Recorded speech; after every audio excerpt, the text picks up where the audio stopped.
ചുവന്ന പൂക്കൾ പാതയിൽ സമരങ്ങൾ തൻ മുദ്രകൾ.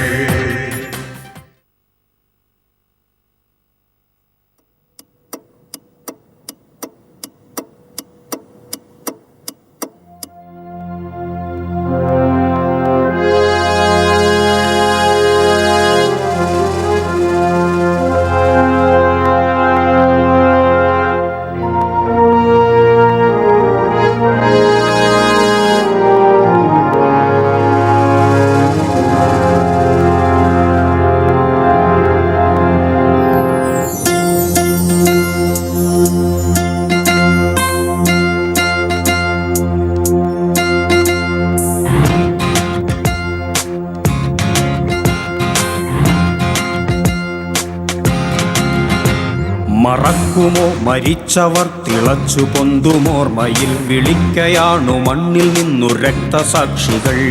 പിറക്കുമോ ചരിത്രപാത തോറുമെന്നു ചോരയിൽ പിടഞ്ഞണഞ്ഞു പോയ സ്വപ്ന രക്തതാരകം. കാലത്തിൻ പോർമുഖങ്ങളെ തീയാളുന്ന ദീപശിഖകളെ, എത്ര കോട്ട കൊത്തളങ്ങൾ ദുഷ്ടനീതികൾ തകർത്തിതാ സഖാക്കളെ. മറക്കുമോ മരിച്ചവർ തിളച്ചു പൊന്തുമോർമ്മയിൽ വിളിക്കയാണു മണ്ണിൽ നിന്നു രക്തസാക്ഷികൾ. പിറക്കുമോ ചരിത്രപാത തോറുമെന്നു ചോരയിൽ പിടഞ്ഞണഞ്ഞു പോയ സ്വപ്ന രക്തതാരകം.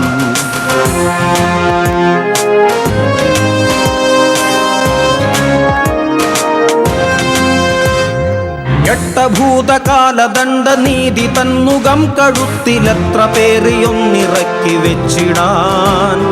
വിത്തെറിഞ്ഞ പാടവും വിയർപ്പറിഞ്ഞ ഭൂമിയും മർത്യരക്തധാരയിൽ കുതിർന്നതും. തീയുണ്ട കൊണ്ടു മാറുഭേദിച്ചതൊരു ഞൊടി, പ്രാണന്റെ കൂട്ടിലൊന്നു ജീവന്റെ ചിറകടി.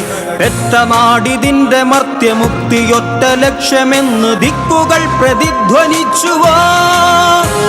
മറക്കുമോ മരിച്ചവർ തിളച്ചു പൊന്തുമോർമ്മയിൽ വിളിക്കയാണു മണ്ണിൽ നിന്നു രക്തസാക്ഷികൾ. പിറക്കുമോ ചരിത്രപാത തോറുമെന്നു ചോരയിൽ പിടഞ്ഞണഞ്ഞു പോയ സ്വപ്ന രക്തതാരകം. കാലത്തിൻ പോർമുഖങ്ങളെ തീയാളുന്ന ദീപശിഖകളെ, എത്ര കോട്ട കൊത്തളങ്ങൾ ദുഷ്ടനീതികൾ തകർത്തിതാ സഖാക്കളെ. മറക്കുമോ മരിച്ചവർ തിളച്ചു പൊന്തുമോർമ്മയിൽ വിളിക്കയാണു മണ്ണിൽ നിന്നു രക്തസാക്ഷികൾ.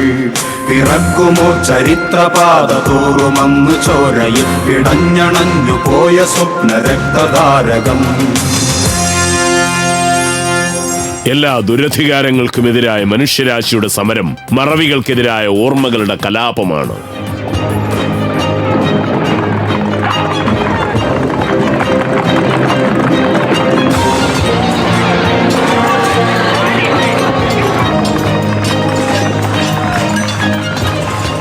ചെഞ്ചോരപ്പൂവുകൾ എന്ന ഈ ചരിത്രയാത്രയിലേക്ക് എല്ലാ പ്രിയപ്പെട്ട പ്രേക്ഷകർക്കും സ്നേഹപൂർണമായ സ്വാഗതം.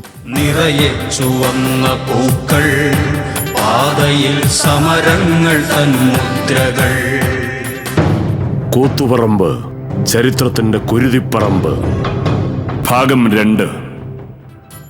1994 നവംബർ 25 വിദ്യാഭ്യാസ കച്ചവടത്തിനും അഴിമതിക്കുമെതിരായി സഹകരണ മന്ത്രി MV രാഘവനെതിരെ സമാധാനപരമായി പ്രതിഷേധിച്ച രാജീവൻ, മധു, ബാബു, റോഷൻ, ഷിബുലാൽ എന്നീ 5 യുവാക്കളെ വെടിവെച്ച് കൊല്ലുകയും പുഷ്പനെ എന്നേക്കുമായി ശയ്യാവലംബിയാക്കുകയും 200ഓളം യുവാക്കളെ തല്ലിച്ചതക്കുകയും ചെയ്ത ഭരണകൂട ഭീകരതയുടെ താണ്ഡവത്തിനെതിരെ ഇന്നും കത്തിജ്വലിക്കുന്ന രണസ്മരണയായ കൂത്തുപറമ്പ് സമരമാണ് ഇത്തവണ ചെഞ്ചോരപ്പൂവുകളിൽ.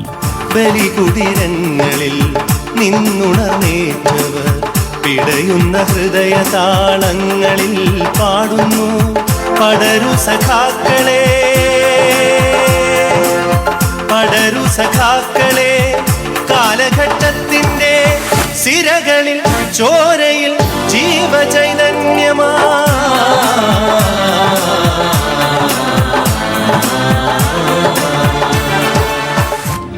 1994 1991 ജൂൺ 24 അധികാരമേറ്റെടുത്ത കെ കരുണാകരന്റെ നേതൃത്വത്തിലുള്ള UDF സർക്കാർ വിദ്യാഭ്യാസ, ആരോഗ്യ, വ്യവസായ രംഗങ്ങളിൽ ഈ സാമ്രാജ്യത്വ നയങ്ങൾ അടിച്ചേൽപ്പിക്കുന്നതിൽ അസാധാരണമായ ഉത്സാഹം പ്രദർശിപ്പിച്ചു. 1957 EMSന്റെ നേതൃത്വത്തിലുള്ള ആദ്യ കമ്മ്യൂണിസ്റ്റ് മന്ത്രിസഭയാണ് കേരളത്തിലെ വിദ്യാഭ്യാസ രംഗത്തെ സമഗ്രമായ മാറ്റത്തിന് അടിത്തറയിട്ടത്. മുണ്ടശ്ശേരിയുടെ നേതൃത്വത്തിലുള്ള വിദ്യാഭ്യാസ ബന്ധ നിയമം സ്വകാര്യ മാനേജ്മെന്റിന്റെ വിദ്യാഭ്യാസ കൊള്ളയ്ക്ക് എന്നേക്കുമായി അറുതി വരുത്തി. സ്വകാര്യ മേഖലയ്ക്ക് കേരളത്തിന്റെ വിദ്യാഭ്യാസ മേഖല നിയന്ത്രണമില്ലാതെ തുറന്നുകൊടുക്കാനും സ്വകാര്യ മെഡിക്കൽ കോളേജുകൾക്ക് കോഴ വാങ്ങുന്നതിന് സഹായകരമായി കോഴ്സുകൾ വാരിക്കോരി കൊടുക്കാനും കരുണാകരൻ സർക്കാർ തയ്യാറായി. E.T. മുഹമ്മദ് ബഷീർ വിദ്യാഭ്യാസ മന്ത്രിയും MV രാഘവൻ സഹകരണ വകുപ്പ് മന്ത്രിയുമായിരുന്ന കരുണാകരൻ സർക്കാരിൽ ഈ രണ്ട് വകുപ്പുകളും അഴിമതിയുടെയും സ്വജനപക്ഷപാതത്തിന്റെയും നയവൈകല്യങ്ങളുടെയും കാര്യത്തിൽ ഒന്നാം സ്ഥാനം പങ്കിട്ടു.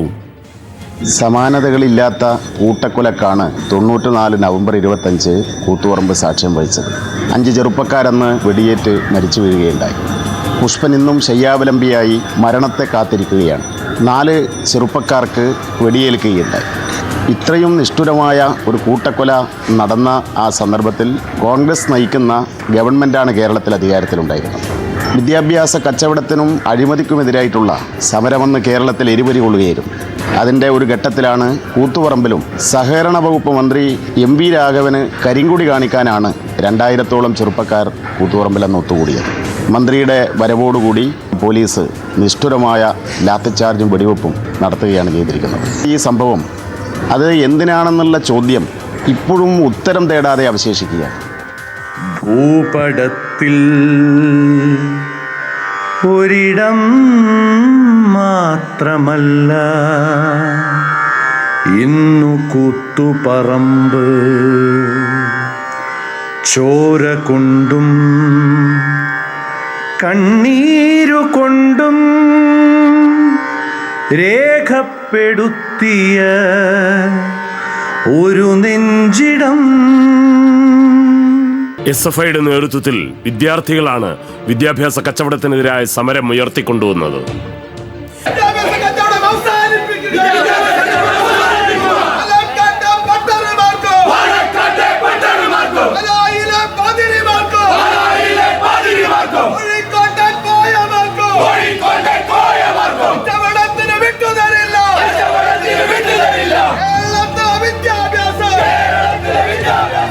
വിദ്യാഭ്യാസത്തിന്റെ പൊതുവൽക്കരണമെന്ന് കേരളം തുറന്നുവന്ന സമുന്നത പാരമ്പര്യത്തെ തകർത്തെറിയുകയായിരുന്നു UDF സർക്കാർ.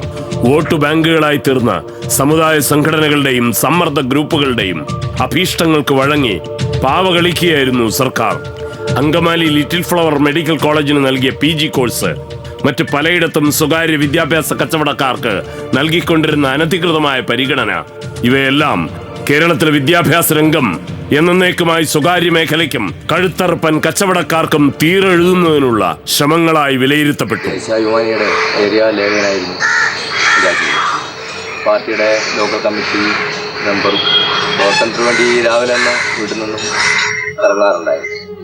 പിന്നെ വൈകിട്ട് രാത്രി ഏതെങ്കിലും സമയത്താണ് വീട്ടിലെത്തിച്ചേരാൻ.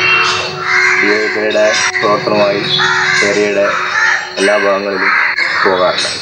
രാജീവൻ അതിന് തലേ ദിവസം തന്നെ വീട്ടിൽ നിന്ന് പോയി പരിപാടി DYFIയുടെ പ്രവർത്തനവുമായി ബന്ധപ്പെട്ട് തലേ ദിവസം തന്നെ വീട്ടിൽ യോഗം കഴിഞ്ഞ് അന്ന് വന്നിട്ടില്ലായിരുന്നു. രാവിലെ സമരത്തിന് നേരിട്ട് പോവുകയാണ് ചെയ്തിട്ടുള്ളത്. പിന്നീട് വെടിവെപ്പ് കഴിഞ്ഞതിന് ശേഷം മാത്രം വൈകുന്നേരമാണ് ഞങ്ങൾ ഇവിടെ അറിയുന്നത്. രാജീവൻ ഇല്ല എന്ന തോന്നൽ ഞങ്ങൾക്കുണ്ടായി. എത്തുമെന്നും നിന്റെ ഓർമ്മകൾ സഖാവേ, എത്തുമെന്നും നിന്റെ ഓർമ്മകൾ. ബലികുടീരങ്ങളിൽ നിന്നുണർന്നേറ്റവർ പിടയുന്ന ഹൃദയ താളങ്ങളിൽ പാടുന്നു. പടരു സഖാക്കളെ, പടരു സഖാക്കളെ, കാലഘട്ടത്തിന്റെ സിരകളിൽ ചോരയിൽ ജീവചൈതന്യമാ.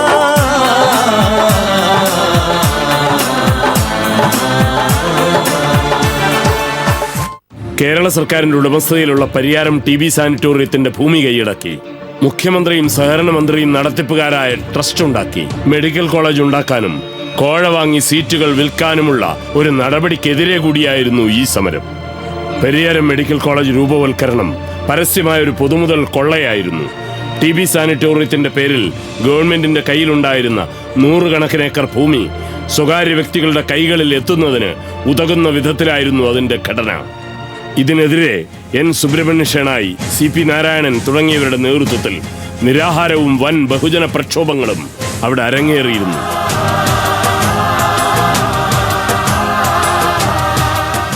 യഥാർത്ഥത്തിൽ ഈ വെടിവെപ്പ് ആസൂത്രിതമാണ് എന്ന് ചൂണ്ടിക്കാണിക്കാൻ എന്നെ പ്രേരിപ്പിക്കുന്നത് കൂത്തുപറമ്പ് അർബൻ ബാങ്ക് കോൺഗ്രസിൻ്റെ നേതൃത്വത്തിലുള്ള ബാങ്കാണ്.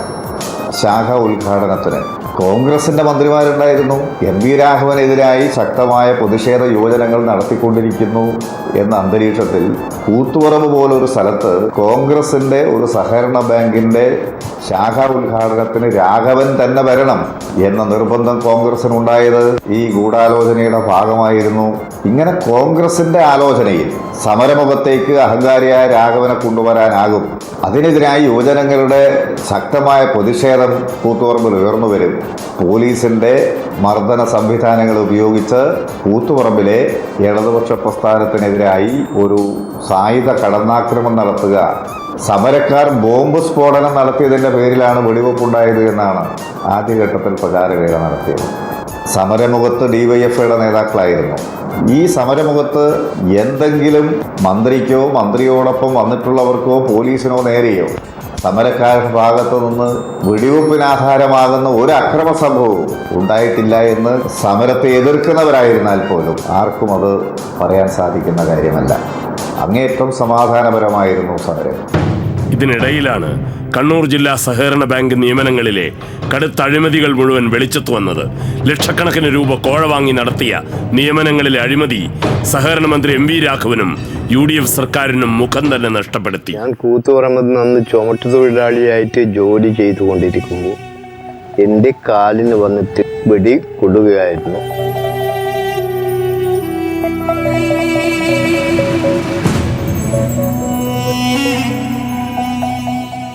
അന്ന് കൂത്തുപറമ്പിൽ ഇങ്ങനെയൊരു സംഘർഷം ഉണ്ടാകും എന്നുള്ള പ്രതീക്ഷയില്ല.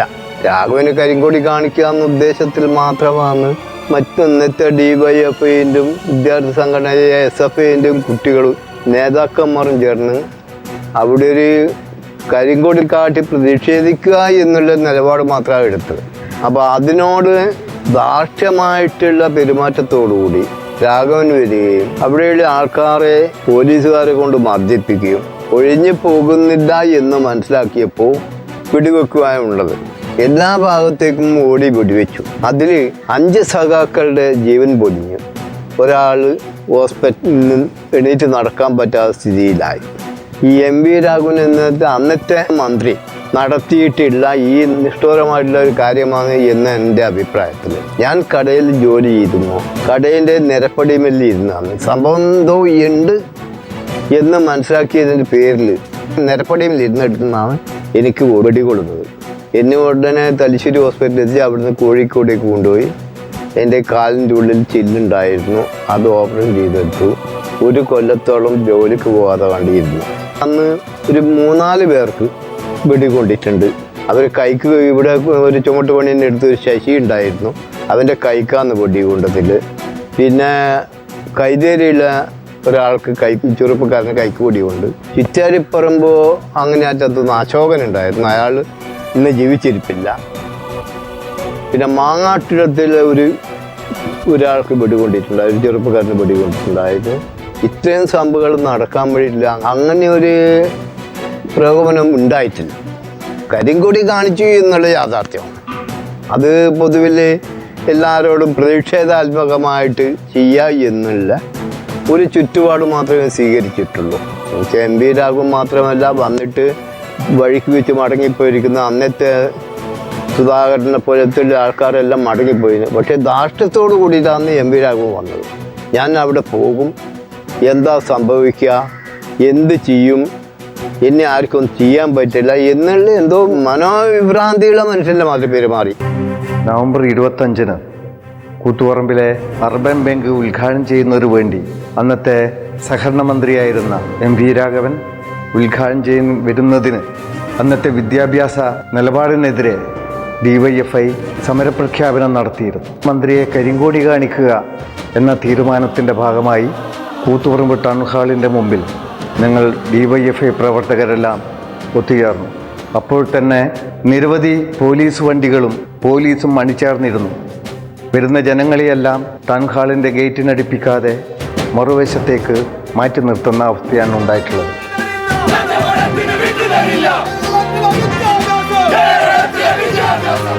നമ്മളെല്ലാം മന്ത്രി വരുന്ന സമയത്ത് കരിങ്കൊടി കാണിച്ച് നിൽക്കുകയാണ് ചെയ്തത്. ഉടനെ തന്നെ ലാത്തി ചാർജ് ആരംഭിച്ച് ഉള്ളവരെല്ലാം മർദ്ദനമേറ്റ് വീഴുകയാണ് ചെയ്തത്. ഏറ്റവും അവസാനമായി അടികിട്ടി വീണവരുടെ ഏറ്റവും മുകളിലായിട്ടാണ് ഞാൻ വീണത്. അതിനുശേഷം ലാത്തി കൊണ്ടുള്ള എല്ലാ അടികളും ശരീരത്തിലാകെ എൻ്റെ മേലിലായിരുന്നു വന്നു വീണത്. ഏറ്റവും അടി ശരീരത്തെല്ലാം കൊണ്ട് തലക്ക് കൊണ്ട തുടങ്ങിയപ്പോൾ ഒരു 10ഓളം മുറിവ് പിന്നീട് എൻ്റെ തലയിലുണ്ടായിരുന്നു. തലയിലടിയേറ്റ് ഏറ്റവും അവസാനം അടി മാരകമായപ്പോൾ എഴുന്നേറ്റ് നിന്ന് ഞാൻ നടന്നു. 50 അടി അപ്പുറത്തെത്തിയപ്പോഴേക്കും ഇപ്പോഴത്തെ CPMൻ്റെ ജില്ലാ സെക്രട്ടറിയായിട്ടുള്ള ലീലേച്ചി എന്നെ കൂട്ടി ആശുപത്രിയിലേക്ക് പോയി. നടന്നു തന്നെയാണ് പോയത്. അവിടെ എത്തി 10 മിനിറ്റ് കഴിഞ്ഞ ഉടനെ രാജീവൻ്റെ നെറ്റിത്തടത്തിൽ വെടിയേറ്റ് തലച്ചോറും ചോരയും ഒന്നിച്ച് ഒഴുകുന്ന അവസ്ഥയിലാണ് ആശുപത്രിയിലെത്തിയത്. അതുകണ്ട് ജനങ്ങളെല്ലാം വല്ലാതെ നിലയിലായപ്പോഴാണ് ഞാൻ ആശുപത്രിയിൽ അഡ്മിറ്റ് ചെയ്യപ്പെടുകയാണ് ചെയ്തിട്ടുള്ളത്. 10ഓളം മുറിവുകൾ എൻ്റെ തലയിലുണ്ടായിരുന്നു. ശരീരത്തിലാകെ പരിക്കേറ്റ അവസ്ഥയും ഉണ്ടായിട്ടുണ്ട്. വിദ്യാഭ്യാസ കച്ചവടത്തിനെതിരെയും അഴിമതിക്കെതിരെയും സമരരംഗത്തിറങ്ങിയ വിദ്യാർത്ഥികളെ എവിടെയും നിഷ്ഠൂരമായി തല്ലിച്ചതക്കുകയായിരുന്നു. അഴിമതിക്കാരായ മന്ത്രിമാർക്കെതിരെ എല്ലായിടത്തും വിദ്യാർത്ഥികളുടെയും യുവാക്കളുടെയും രോഷം അണപൊട്ടിയൊഴുകി.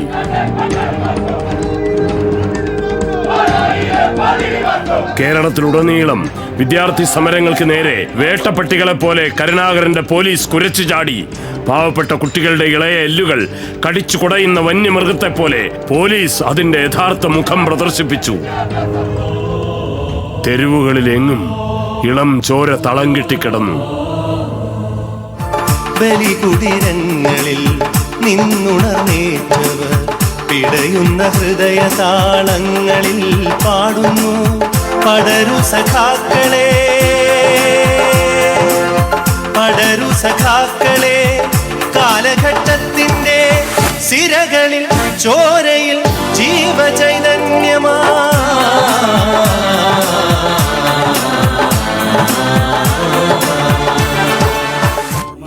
1994 നവംബർ 25-ന് അഴിമതിക്കും വിദ്യാഭ്യാസ കച്ചവടത്തിനും എതിരായി DYFIയുടെ നേതൃത്വത്തിൽ മന്ത്രി MV രാഘവന് മുന്നിൽ പ്രതിഷേധിച്ച 5 യുവാക്കളെ വെടിവെച്ചു കൊല്ലുകയും പുഷ്പനെ നിത്യശയ്യാവലംബിയാക്കുകയും ചെയ്ത ഉജ്ജ്വലമായ കൂത്തുപറമ്പ് പോരാട്ടത്തിന്റെ വീരഗാഥ ഇവിടെ അവസാനിക്കുന്നില്ല. അടുത്ത ഞായറാഴ്ച രാത്രി 7:30-ന് ചെഞ്ചോരപ്പൂവുകൾ വീണ്ടും എത്തുന്നു. നിങ്ങളുടെ വിലപ്പെട്ട അഭിപ്രായങ്ങളും നിർദ്ദേശങ്ങളും ദയവായി ഞങ്ങളെ അറിയിക്കുക. tvIntimate@gmail.com